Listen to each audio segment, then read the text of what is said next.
I'm about to build a 10-year-old PC and I'm not going to take any shortcuts. I want this thing to look as original as it would have when it came off the shelves in 2014. But there's one problem. I don't have all the parts to build the computer. I did have a motherboard, but that decided to stop working. For fuck's sake. So I only have the case, which I think will match really nicely by the way, and a power supply. I actually also have these 3 CPUs, which all would have been a good fit for this build, but since that motherboard decided to cave, I can't use them now. So this meant I had to go find some 10-year-old parts. A little while after looking, I was blessed to find this deal. A functional PC that was actually being used as a server. It had just about everything we needed to complete our build. A motherboard, RAM, and pretty much the best consumer range CPU you could get back in 2014, the i7-4790K. I was pretty excited to use this CPU. The Devil's Canyon CPU was released in April of 2014, featuring 4 cores, 8 threads, and a base frequency of 4 GHz, being able to boost to 4.4 GHz, which was a really big surprise at the time, considering its predecessor, the i7-4770K, which was released only a year prior, had a base frequency of 3.5 GHz and a boost to 3.9. I think since it was listed as a server, it may have put some buyers off, but it helped us secure the deal. I also had an ulterior motive because I've had my eye on this Fractal case for a certain while, which they don't make anymore, but that's not really that important for this video, it's just a big W for me. Anyway, so I went to go pick the PC up. So we've made it back with the said computer. Let's take this thing out of the car and have a proper look at it. And I got straight to work. I took the motherboard out, which was housing all of our essentials, and I stashed my special case away. There might be a future video on that, by the way. Silly me forgot to film footage of the original PC turning on, but I did make a short about it, basically just showing that it worked and the SSD had Ubuntu installed on it. So then I gave our existing case a massive wipe down because this thing was just dirty to get it ready for our motherboard install. Have a look at the before and after of this fan.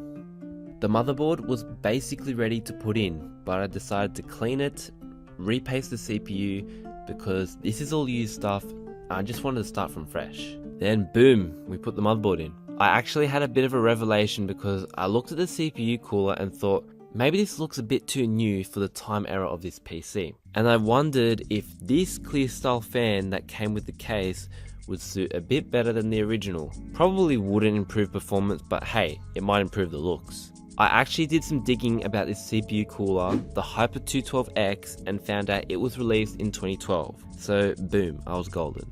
It was over 10 years old. I was going to put the original fan back on, but then I thought I'd keep the clear one just to see how it performed before we swapped it back. And the process of swapping the fan was actually pretty easy. Just take the bracket that came with the original one, and since this is a 120mm fan, like the original, we can just screw it on, and that's it. I've done this type of heatsink fan swap before with another build where they just attach using clips, making it even easier than this one. I think it looks pretty cool. Then we put our very original looking Corsair VS 450 power supply, which I know for the love of me, its fan noise is going to annoy me. And a while later the cable management is done. Next, I did the boring thing and reused the SSD that came with the used server style PC. I think it's about 10 years old. It's some sort of Samsung SSD, and I looked up the model number and found someone talking about it from 2015, so I think that's close enough. I also found these clear style deep cool fans which I've had as spare parts that I'm going to install onto the front of the case, which will really add to that look we're aiming for. I actually don't know what color the LEDs are either.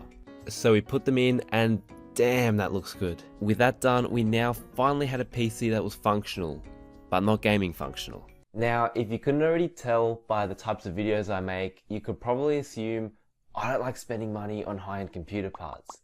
Like bro, I'm literally doing anything but making high-end computers. But anyway, let me explain. I have 3 spare GPUs, a GTX 650 from 2012, a GTX 960 from 2015, and a GTX 1060 from 2016. but you can see none of them were from 2014. And I have no intentions of going out and buying an original 2014 card. I could honestly just use the GTX 650, but that's from 2012 and it's not even a high-end card. But the GTX 960 was released in January 2015, so that's close enough for me. Plus, the whole GTX 900 series was released in September of 2014.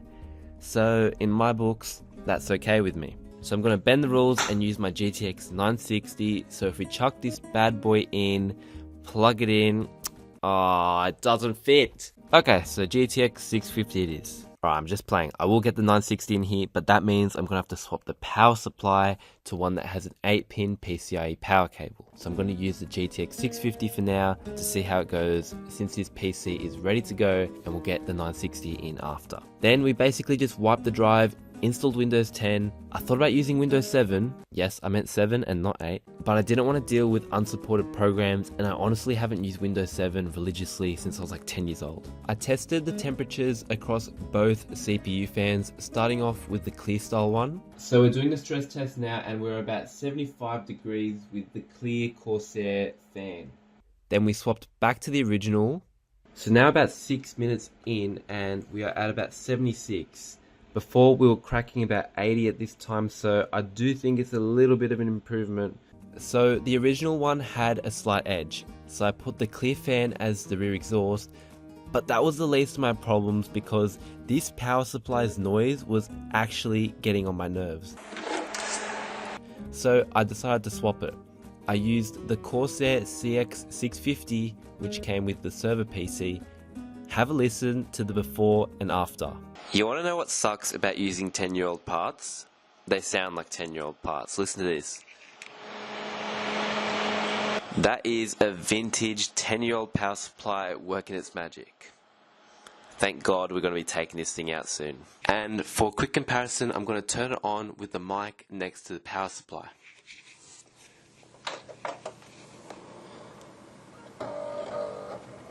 That shit is silent compared to the other one.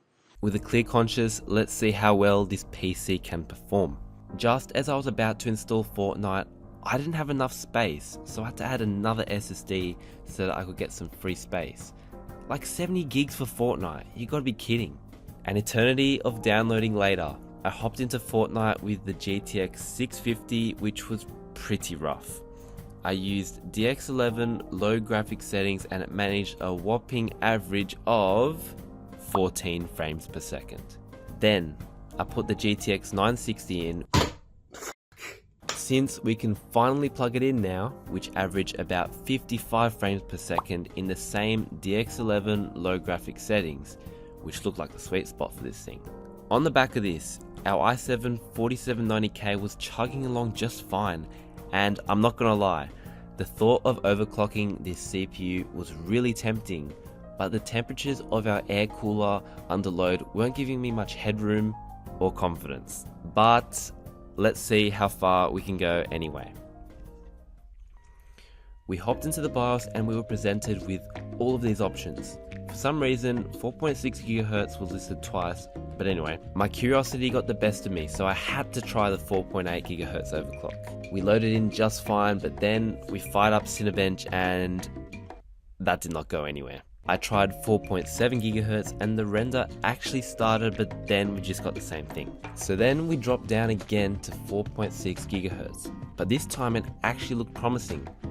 I may have ruined it and got too comfortable with it though, because while the render was happening, I started looking up what the maximum temperature supported by this CPU was as I started to worry.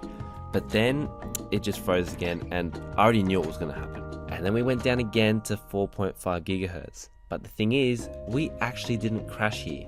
However, the temperatures were really fried. Oh shit. So I decided it's a no-go and I just stopped it while we were right there. Lesson learned, in order to overclock, we need a better cooler. But I'm not gonna lie, I really like this PC. Something about the case, its acrylic side panel, the fans and their LEDs really makes me feel nostalgic. I'm a really big fan of this case too. Its back panel was perfect for stuffing cables behind, and it even has two 5.25 drive bays so we can accommodate a DVD drive. This was a really fun build. If you guys like this video, please like and subscribe if you wish to, and I will see you guys in the next video. Thank you for watching.